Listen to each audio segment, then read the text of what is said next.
Vous croyez que les Américains sont comme vous. Hein? Vous êtes vraiment médiocres. Ces gens-là ne décident pas parce qu'il y a une bombe qui est tombée un jour ou un autre, non. D'ailleurs, si tu regardes dans les rapports là, qu'on appelle les câbles américains, dans les rapports là, il y a déjà les rapports qui sont déjà arrivés. Il y a déjà les gens de la CIA qui ont déjà reporté que drone et Betaki Nagoma, le Rwanda a menti que c'est le Congo, mais les drones, avec l'investigation, nous savons que ce sont des drones qui viennent du Rwanda. Bah, si Bakomi Bongo. Maintenant, si vous venez à l'extérieur pour peut-être mentir les petits peuples, dire que non, drone, il a dit à Congo, bon, même le Rwanda dit qu'il faut sanctionner Bango. Et vous voyez comment vous n'êtes pas intelligent. Vous vous faites enfoncer chaque jour devant cette communauté internationale-là. Vous faites enfoncer chaque jour. Nous ne changerons pas notre position. Nous, quand nous viendrons et nous frapperons, nous vous dirons que c'est nous. Mais vous, vous êtes des bandits de grands chemins. Vous êtes des gens de la très mauvaise qualité qui puissent exister sur la terre. Tous ces journalistes, mauvaise qualité d'individus que vous n'avez pas l'idée. Comment quelqu'un qui peut se prétendre être congolais, il peut relayer des faux messages des ennemis de votre nation. Naïb Sarabino, moi je ne recule pas. Vous avez la chance d'avoir ce Tshisekedi-là comme votre président. Je vous dis. Nani Moudjoulou.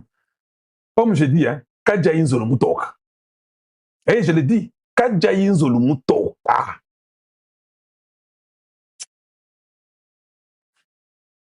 Le nombre de Congolais qui sont morts, vous ne méritez même pas les pardons. Vous ne méritez pas les pardons. On va vous pardonner. Pourquoi? Le nombre de Congolais qui ont souffert, qui ont perdu les leurs, qui ont vu leur famille être décimée, il n'y a pas de pardon. Il n'y a que chez vous où il y a une, je ne sais pas, un laisser aller à outrance. Quelqu'un peut venir dire non, la conscience là, hey, mais c'est bon, ce sont les gens qui sont mauvais. Vous dites ça et puis vous rentrez chez vous, vous restez dans la maison. Et vous trouvez que si on vous déchoit du Sénat, c'est un problème. Vous déchoir du Sénat, c'est la moindre des choses. Le problème est que vous devez être arrêté. Bah, tu devais être arrêté, normalement. Quelqu'un n'a jamais fait aucune déclaration pour la rébellion qui est dans sa province. Je t'arrête, j'ai fait l'investigation sur ta vie, je dois connaître qui est ta maman. Ta maman était enterrée au Rwanda, non? La maman de Bat était enterrée au Rwanda, pourquoi? Vous savez pourquoi la maman de Bat était enterrée au Rwanda? Toi, tu es Congolais, on t'enterre au Rwanda, pourquoi? Tu peux expliquer ça aux Congolais? S'il vous plaît, tapotez ces mains pour moi. Suivons un peu ça rapidement, et puis je vous reviens d'un mal l'autre. Ça, c'est André Fléau. Est-ce que l'accord de Washington menace la souveraineté de la RDC? Non, parce que je crois qu'il est fait en veillant précisément, en respectant la souveraineté du pays. Et là, c'est un autre élément, il faut observer la façon dont les relations... Il faut quand même signaler une chose. Il y a quelques années d'ici, beaucoup de responsables politiques congolais ou de citoyens congolais se plaignaient en disant « Oui, mais Tshisekedi, il n'est jamais là, il est toujours à l'étranger, etc. » Je vais simplement faire remarquer ceci. Il y a toute une époque, et je vais au Congo depuis longtemps, le Congo, on en parlait, on le décrivait comme étant un enfant perdu. À côté de ça, il y a eu cette élection, et de façon concentrique en quelque sorte. Et il a rencontré, pour un chef africain d'un pays de 110 millions d'habitants, le premier visiteur à qui il est allé voir, c'était le voisin du Rwanda. Puis il a rencontré les autres. Et puis il a fait l'Afrique. Puis il a fait la Russie, puis il a fait la Chine, puis il a fait l'Europe, puis il a fait les États-Unis. Et aujourd'hui, si le Congo a été replacé sur la carte du monde avec l'occupation des postes importants, comme on disait tout à l'heure, c'est sans doute par ce travail de fond qui a été mené. Et ce travail de fond qui a été mené au niveau international a replacé le Congo sur la carte du monde. Aujourd'hui, quand les Congolais sont là, on salue leur présence. Quand ils ne sont pas là, on regrette leur absence. Et ça, je crois que c'est important. Et ça a été bien perçu aussi par les interlocuteurs venus d'ailleurs, qu'ils soient de Chine, qu'ils soient de Russie ou qu'ils soient des États-Unis. Ils ont affaire à un interlocuteur qui, effectivement, maîtrise son pays, en ce compris aussi les richesses du pays. Boyoki? Une question. Ça, c'est André Flao qui parle. Vous avez vous-même entendu ce qu'il a dit, hein? Il dit que le Congo était comme un enfant perdu. Vous nous avez dit que non. Hippolyte Kanambe a dirigé 18 ans, c'était très bien. Alors pourquoi on dit que c'était un enfant perdu? Donc il a dirigé bien dans la perdition. Un enfant perdu. On ne le reconnaissait même pas. Mais il y a des aventuriers au Congo qui disent que Kabila avait bien dirigé le pays. Matampo était son premier ministre. Mais un enfant perdu. Ils ont bien dirigé. Hein. Les Européens, André Flao dit que c'était un enfant perdu. Alors, comment aujourd'hui, l'enfant qui était perdu est retrouvé et vous nous dites, non, vous devez essayer de négocier, vous devez comprendre. Nous, on ne change pas la position. La position dans laquelle nous avons retrouvé le Congo aujourd'hui et que Tshisekedi nous a mis dans cette orbite-là. Donc, un pays, la divorce, merci, pays perdu. Mais il y a des gens qui me disent que non, voilà, les Congos, ça allait bien. Cette qualité d'individus qui volaient la loi de l'omerta, on ne pouvait rien dire et tout le monde devait que se taire. Tshisekedi arrive. C'est lui qu'on dit qu'il dirige mal là. Il a fait un travail de fond. Le premier où il est parti, le premier, Tshisekedi est président, le premier pays, le Rwanda. Vous ne pensez pas que cet homme ici était tellement gentil qu'il a dit que non, tout sera masolo, tout sera calme, le Rwanda, tout est masolo, le Rwanda. Il a même signé dans un livre des Rwandais, là, et qu'on sort un livre des Hutus qui étaient tués, en fait. Parce qu'on a découvert que dans les crânes qui est dans leur musée, plusieurs crânes sont les crânes des Hutus, ce n'est pas les crânes des Tutsis. Oui, qu'ils sont en train de faire le commerce avec. Ils font le commerce avec les Hutus qui sont morts, nombreux que les Tutsis. C'est ça la vérité. La vérité, vous ne pouvez pas la... Nous sommes scientifiques tous. Comment on voit plusieurs têtes des Hutus là, vous avez considéré que c'est les Tutsis. Vous pensez que ça allait passer comme ça?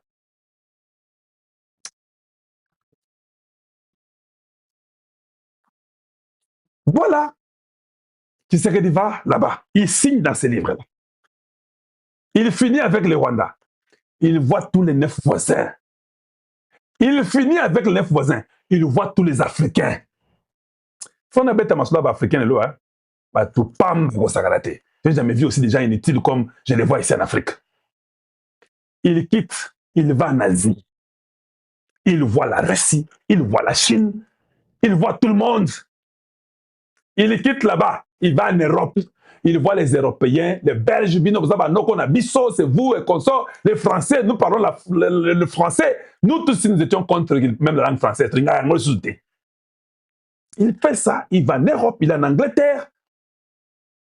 Oh non, l'argent du Congo, le gars ici. Le gars dépense beaucoup d'argent. Nous avons Rwandais, pour qu'il puisse vous décourager, pour vous dire que quand Tshisekedi voyage, il gaspille l'argent de la République. Je n'ai jamais dit ça. Moi, quand j'ai refusé le voyage du président Tshisekedi, c'est parce que je trouvais que ce voyage n'était pas utile par rapport à la sécurité pour lui et pour le Congo et l'interlocuteur qu'on avait en face de lui. Ce n'était pas question que Azo gaspille un bon au Congo. Là, ce sont des gens de la très mauvaise qualité qui réfléchissaient comme ça, que non, ils dépensent l'argent de la République. Moi, j'ai toujours voulu que Tshisekedi avant d'aller les banda. Mais avant d'aller banda, il faut avant. Les États-Unis. Il a fini par les États-Unis. Or, le président Tshisekedi avait commencé aux États-Unis quand il avait dit que je vais déboulonner le système. Il est venu, Biden a kosa Tshisekedi. Naba Anthony Blinken, il a tout fait. Il a même parlé dans les EPAC là, des Juifs en Floride. Il a fait un discours incroyable. Il a tout fait. Bakosaye. Or, ils savaient qu'il avait raison. Tshisekedi ne faisait que tourner. D'ailleurs, je pense qu'il a dépensé moins d'argent par rapport à ce qu'il a fait. C'est que le Congo a eu aujourd'hui un certain André Flao, que vous connaissez, peut venir dire que non, ce que Tshisekedi a fait. On sent la présence du Congo. Si le Congo n'est pas là, on le regrette, on le veut là. Que ce soit la Russie, la Chine et les États-Unis, ils ont compris qu'ils avaient un interlocuteur. L'interlocuteur, c'est Tshisekedi, qui connaissait bien son pays et qui avait la maîtrise même des minéraux de son pays. Mundele, Abando Adoré, muntu cham. Quand vous voyez déjà Trump dire que Mr. President, tu sais que doit marier, jouer manapul. La muka mbele, la muka mbio baba, wapez, la muka mbele. Oni, la muka mbele, la muka. La muka mbele tuku salamiye. Un président américain dit ça. Toi, tu dis qu'il y a un président quoi, français. Tout le monde a compris. Et Tshisekedi a été présenté officiellement par le président américain pour dire que c'est celui-ci notre personne à nous.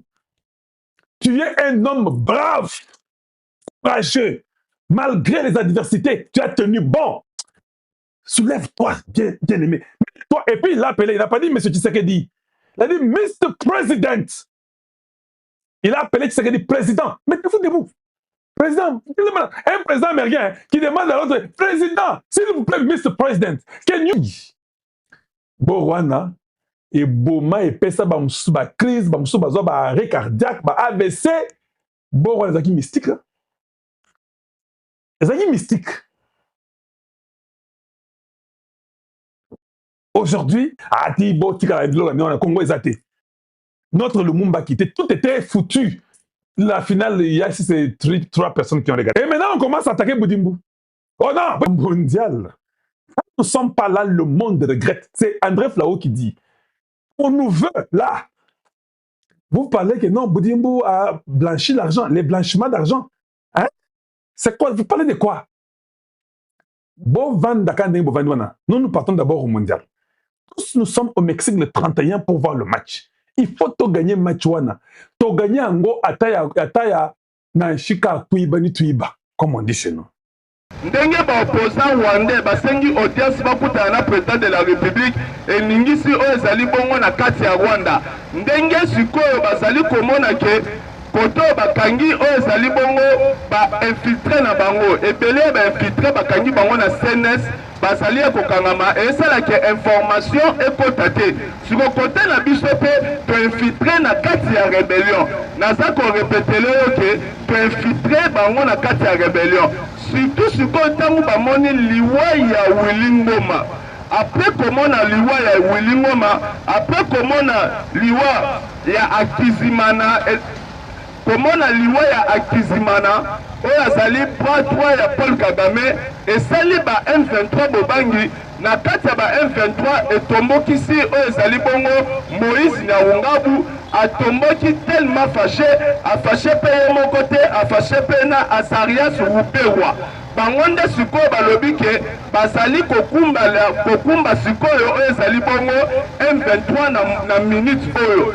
na minute oyo tozoloba après liwa ya Wilingoma koto oyo mpe tomoni ke Moïse Nyawungabu très fâché koto oyo mpe Azarias Rupewa tellement fâché balobi ke bango moko bazosimba likambo ya rébellion mais problème ya liboso avant basimba likambo ya rébellion problème ya liboso ezali ke balobi infiltration eza na kati ya M23 makasi bango na bango baza kobibangana bango na bango baza kolinga te ke ndenge nini nakoki kodeplace ndenge nini nakoki kosignale déplacement na ngai parce que soki nameki kaka kosignale déplacement na ngai vu que toza na infiltration na kati na biso ba kosignale po babatre nga yango esalamaki na ka ya Wilingoma bayebaki ke ndenge bawazalendo bazali koavanse malembe bango bazoyana oyo babengi renfort na parti ya renfort bakoya nango renfort wana bakotinda bango mpo batake bawazalendo apres renfort wana ntango ezotake bawazalendo bango sikoyo bakotikala bakosala image ndenge Wilingoma amesala kosala image na ye ya koloba ke bazoloba ke ruba ya récupéré ou bien ruba ya bitumba ezali ngai oyo nasala kati ya ruba ya bitumba eza te toza na kimia makambo to ezoleka ndenge projet ya Wilingoma ndenge bandaki koya deuxième projet na bango ezalaki kotala lolenge oyo ezali oyo tobengi baminere oyo bandaki kobima kolongwa na Rubaya kokende na Kigali lolenge minere wana ekomata lolenge minere wana ekokende ifalaki bango moko bamikonzi basala wana mais sikoyo selon Azarias Rubewa, selon Moïse Nyawungabu, bazali ko penser que ezali na batu ba infiltré ki bango, batu wana nde bazali ko informer o ezali Kinshasa ke na minute oyo na délégation ezali koya ezali bongo na Willy Ngoma pe na kati ya mutuka boye Willy Ngoma azali bakonzi mususu bazali na kati ya bamituka wana ezali bango balobi ke ezali information exacte bayebisi bateki information ndenge babatre oyo ezali bongo Willy Ngoma. C'est pour cela bango encore bazozwa oyo ezali bongo commandement ya M23 balobi ke il faut babanana kotake oyo ezali bongo ba infiltré na kati ya M23. Ceux qui babandi kotake ba infiltré na M23 nazo ebisa yo Daniel Safu akoti M23 akoti rébellion na moment mabe. Tango bango bakomi komona ba infiltré partout même si na pongi déjà bazomona ke tango bino bozalaki te avancer na biso ezalaki ndenge mosusu mais tango bino boye tozomona sikoyo ekomi ke bakomi kobeta biso calculer donc eza bino nde mutu boza koya koteka oyo ezali position na biso à part Daniel Safu ezali na Ibalaki oyo azalaki ambassadeur itinérant ya chef de l'État tango akatisi parce que balobaka ke na baba tous les coups ezali permis na politique même muto aza amina akoyo kosala ope oyo pasaki te donc bango bazomona ke tantôt eza batu wana bayaki après koya batu wana nde esali ke infiltration ekota na kati oyo ezali bongo ya M23 nde sikoyo balingi ke babanda kosilana nanu na bainfiltré au moment mpe oyo bakobanda kosilana na bainfiltré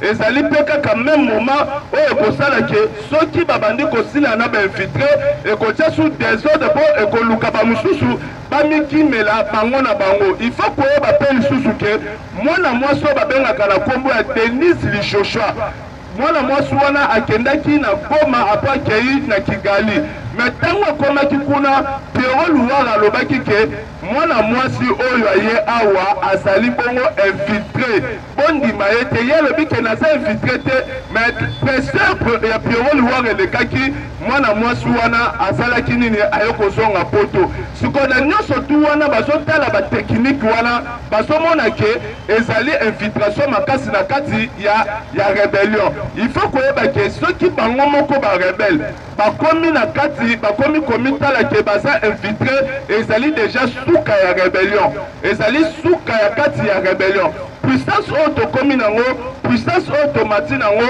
ezali puissance wana eutaki na bavoyage ya chef de l'État. Tango chef de l'État azali kovoyager mutu nyonso tu atombolaki munoko na ye mpona koloba ke trop de voyages bavoyage eleki ebele ezali kodepanse mbongo ya l'État bavoyage wana ezali kosala ke ifalaki même batonga nzela ifalaki même basala eloko boye bavoyage wana elekaki makasi yango mutu ezoboma oyo ezali mboka na biso à cause ya bavoyage.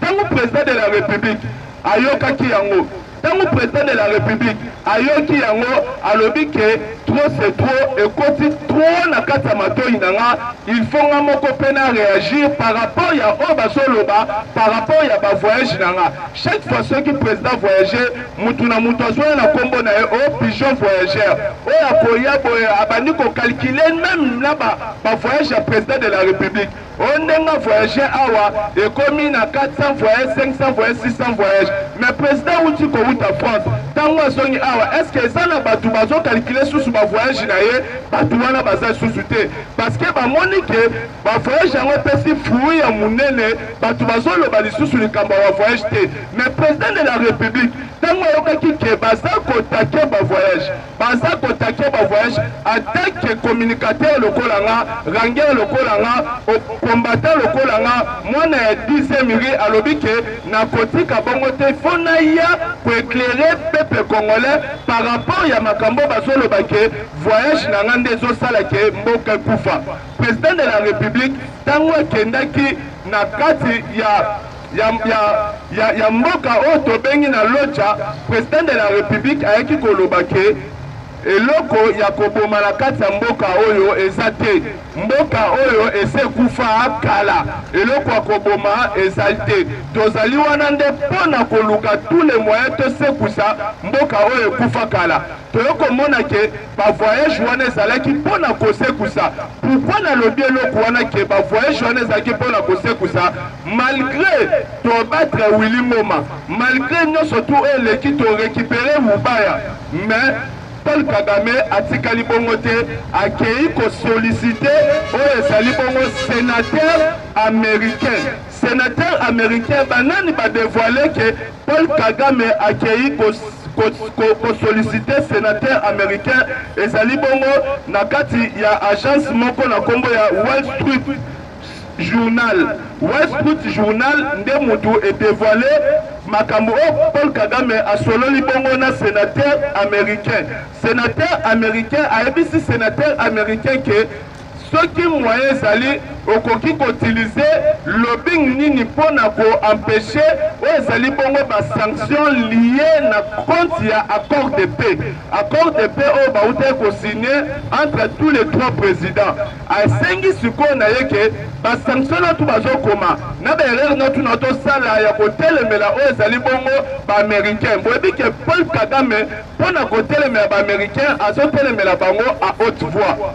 Mais pour na sikoyo kokobondela ba américain akena sima na sénateur oyo azali na kombo ya Lindsey Graham bon eza kombo ya anglais pour comprendre ngai sikoyo na so ebisa yo asololi na ye yepeke inde kokende ti na kati ya kosala lobbying.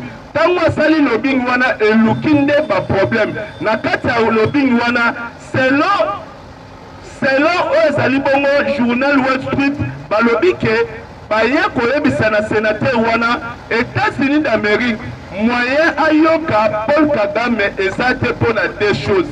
Première chose ezali bongo Paul Kagame azali bongo partenaire fiable ya États-Unis d'Amérique côté ya makambo etali sécurité.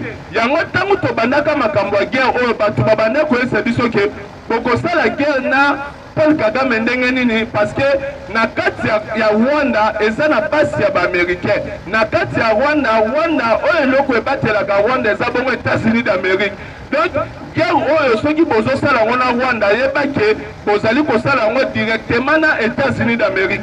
Mais journal Wall Street yango moko ekoyebisa biso ke États-Unis d'Amérique et répondre sénateur que moyen bayoka eza te parce que azali partenaire ya makasi oyo ezali bongo États-Unis d'Amérique pour la sécurité.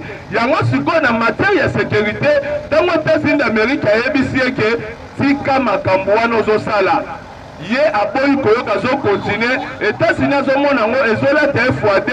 C'est comme si en même temps azali kopekisa guerre en même temps ye moko lisusu ye muta sécurisaka pays wana mpona makambo etali sécurité. Yango États-Unis na kanda wana alongwaki kwatiki Paul Kagame na eta wana aye kosala na biso bakor ya sécurité awa. Tomoni Africom eye bakor ya sécurité ndenge na ndenge ya États-Unis d'Amérique tosali tosigné yango. Mais États-Unis d'Amérique au lieu qu'atinda basoda na epo babunda États-Unis d'Amérique selon laboratoire américain balobi ke ba congolais bazali ba oyo bazali ba inaptité bazali ba apte bazala capacité ya kobunda bango moko pe basilisa guerre wana me ko doter bango nde ba outil yango moni na Africom toye ko signer par rapport ya kopesa biso ezali ba outil à part ba outil na kosangisa entre renseignement na biso na ya Africom.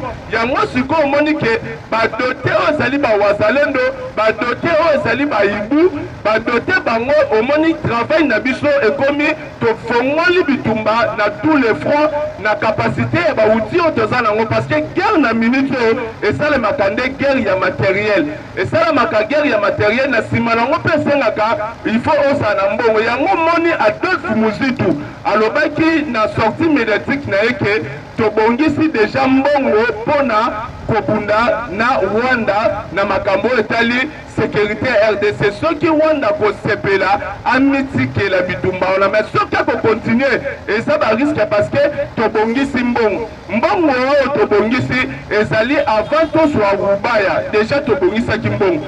Mais ndenge tozwi Rubaya tokati lokola ba M23 ligne oyo ezali kopermettre bango robinet oyo de kopermettre bango batekaka baminere na biso, batekaka baminere critique par rapport que ezongiselaka bango mbongo bafinasaka oyo ezali bongo rébellion. Na minute oyo sikoyo biso nde tokomi na monopole wana tokati mpe monguna oyo ezalaki source na ye oyo bandaki kozwa approvisionnement. Déjà tokati source toinfiltre lisusu ye bakomi na panique. Nazoyi biso ke tokokoma na biso mois de juin te guerre oyo ekosila. Soki otali États-Unis d'Amérique komona kitetites ya bananga ya barebele, États-Unis d'Amérique déjà avansaka biso na kati ya oto bengi ba laboratoire américain basalaka déjà film moko. Soko koti na ba YouTube okokuta film moko, film wana balobelaka makambo ya RDC, bitumba ya RDC, balobaka bakombo ya Uvira, balobaka tous les localités bawalikali banini, balobaka ngo na film wana.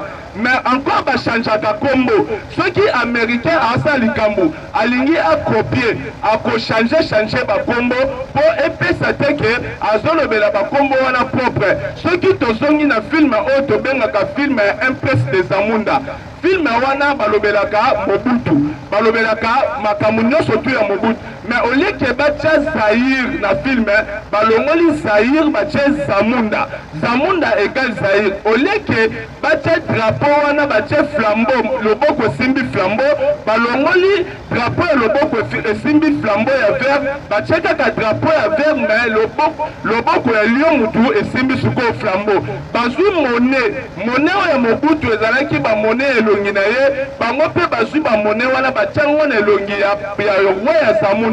Soko tali abiyema ya roi wana na chapeau na ene nyonso to abanda kolata lolenge ya Mobutu. En plus balobaki pesi wana ya Zamunda awuti wapi, awuti na kati ya Afrique. Donc babanda kolobela Zaïre parce que Zaïre ebanda kopese.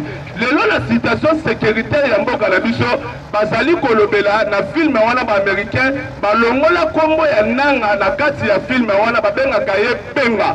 Nazo bisayo Benga na kati ya film wana akufa teke a déposer ba arme. Balanda ye ti babomie ndongo mona Willy Ngoma kende kota na kati ya film wana koma même film américain ya situation ya RDC okomona film wana kobima bakolakisa ndenge okomona Willy Ngoma même akufi boye okomona ngo déjà elobama na kati ya film wana. Donc tango zomona tetites na bango parce que baebeke bakosala na pesa kokende te yango moni Bitu Keita tango akendaki na kati ya Goma akutanaki na barebele ebisi bango ke depuis bokanga esika oyo bana mwamba ke classe ezate batu ba déplacer batu mwamba sa ba activité za bien te. Donc bosali kao il faut bozonga bisika bozalaki bolongwa awa bango ba ebiseke soki kolongwa awa to bozonga wap ye a répondre na bango avant awa bozalaki wap discussion na bango sukaki kaka wana tokozonga wapi ye palobi avant awa bozalaki wapi vike bamiyebi esika te ndomoni babandi kokende sikoyo na système ya bombardement kote Paul Kagame na baaméricain esimbeli ete balobi ke ndenge aza wana na makambo ya sécurité toza na ye na makambo ya sécurité ntango toyebisa atika ifalaki atika na deuxième balobi ke baza na ye na bakor oyo ya baminere critique. Donc Paul Kagame atindaka baminere critique na niveau ya États-Unis d'Amérique, na niveau ya Chine, na niveau ya partout na kati ya monde. Yango président de la République na sujet wana yebisaki Paul Kagame ke vu que ozali na carnet d'adresse ya makasi pona nini te to travailler ka na yo na carnet d'adresse na yo to kabelaka pourcentage. Paul Kagame atalaki degré ya taux ya infiltration ya makasi na tie déjà na kati ya RDC donc na tina kutu ya ko travailler na te mais il faut nde olongwana na pouvoir bacha mukonzi mususu donc Paul Kagame akomaki ko traiter président na tous les mots parmi ba mona ba mokerie ba na ko traiter président Paul Kagame alobi ke na interview moko asala alobi mutu oyo azalaka patron ya Félix Antoine Tshisekedi na niveau ya Belgique akamwaka kutu alobi momemi Pixa oyo lelo akoma chef de l'état likambo akokamwa wana Paul Kagame akoseka mais na minute oyo nazoye biso Paul Kagame azali kosala mama na matanga yango ya nani ya mutu oyo oyo banaye kokritike mutu oyo monaki akosala eloko te mais lelo oyo apandi wanda apandi oyo ezali rébellion na système moko okoki koimagine même pas mais kote ope mwasi ya Willy Ngoma mwasi ya Willy Ngoma ye kotwite alobi ke mobali nanga aza na bomoi soda ya peuple atwite bongo alobi ke jusque là ye azokroire te mobali na ye aza toujours na kati na bomoi après tweet na ye tomoni mpe Bertin Bisimou aye koloba ke après liwa ya Willy Ngoma tomoni bombardement ezo continuer mais na kati ya bombardement oyo ezo continuer après liwa ya